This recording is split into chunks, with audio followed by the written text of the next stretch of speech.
പ്രഗ്നൻസിയും റെസ്റ്റും തമ്മിലുള്ള ബന്ധം എന്ന് പറയുന്നത് പലപ്പോഴും വിരുദ്ധമായ അഭിപ്രായമുള്ള ഒരു ടോപ്പിക്കാണ്.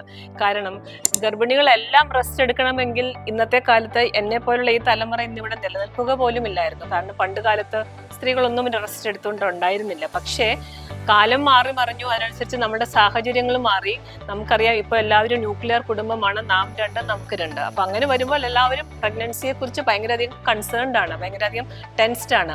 അപ്പൊ അങ്ങനെ ഗർഭിണി ആകുമ്പോൾ തന്നെ അനങ്ങാൻ പാടില്ല, തിരിയാൻ പാടില്ല, അങ്ങനെ ഇരിക്കാൻ പാടില്ല, ചെരിഞ്ഞു കിടക്കണം, നടക്കാൻ പാടില്ല, അങ്ങനെ പലതരത്തിലുള്ള അഭിപ്രായങ്ങൾ പലരും പറയാറുണ്ട്. പക്ഷേ ഇതിനൊക്കെ എത്രമാത്രം ശാസ്ത്രീയമായ അടിസ്ഥാനമുണ്ടെന്ന് ചോദിച്ചു കഴിഞ്ഞാൽ സത്യം പറഞ്ഞാൽ എനിക്ക് അതിനെക്കൂടെ വലിയൊരു അഭിപ്രായമില്ല. പക്ഷെ നമ്മൾ റെസ്റ്റ് പറയുന്ന ചില കണ്ടീഷൻസ് ഉണ്ട്. അതായത് വളരെ നാളുകൾ കുട്ടികൾ ഇല്ലാതിരുന്നിട്ടുണ്ടാകുക, അങ്ങനെയെങ്കിൽ ഗർഭപാത്രത്തിന് ബലം കുറവുണ്ടാകുക, പ്രീ ടൈം ഡെലിവറി അല്ലെങ്കിൽ മാസം തികയാതെ ഉള്ള പ്രസവങ്ങൾ ഉണ്ടാകുക, ഇങ്ങനെയൊക്കെയുള്ള ചില പ്രത്യേക കണ്ടീഷൻസിൽ തീർച്ചയായും റെസ്റ്റ് വേണം, സൂക്ഷിക്കണം എന്നുള്ളത് ഒരു പരിധിവരെ ശരിയാണ്.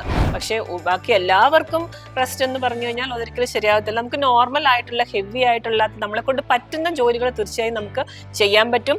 അത് നമ്മളുടെ മനസ്സിനും ശരീരത്തിനും ഒരു ആയാസം തരുന്ന കാര്യമാണ്. പക്ഷേ അവോയ്ഡ് ചെയ്യേണ്ട ഒന്ന് രണ്ട് കാര്യങ്ങളുണ്ട്. അതായത് വിവാഹ ജീവിതത്തിലുള്ള ശാരീരിക ബന്ധം എന്ന് പറയുന്നത് തീർച്ചയായും ഒരു പരിധിവരെ ഒഴിവാക്കുന്നതാണ് നല്ലത്. കാരണം അങ്ങനെ ഉണ്ടാകുന്ന ചില രാസവസ്തുക്കൾ പ്രീ ടൈം ഡെലിവറിക്കൊക്കെ കാരണം ഉണ്ടാകുന്നതായിട്ട് കാണാറുണ്ട്.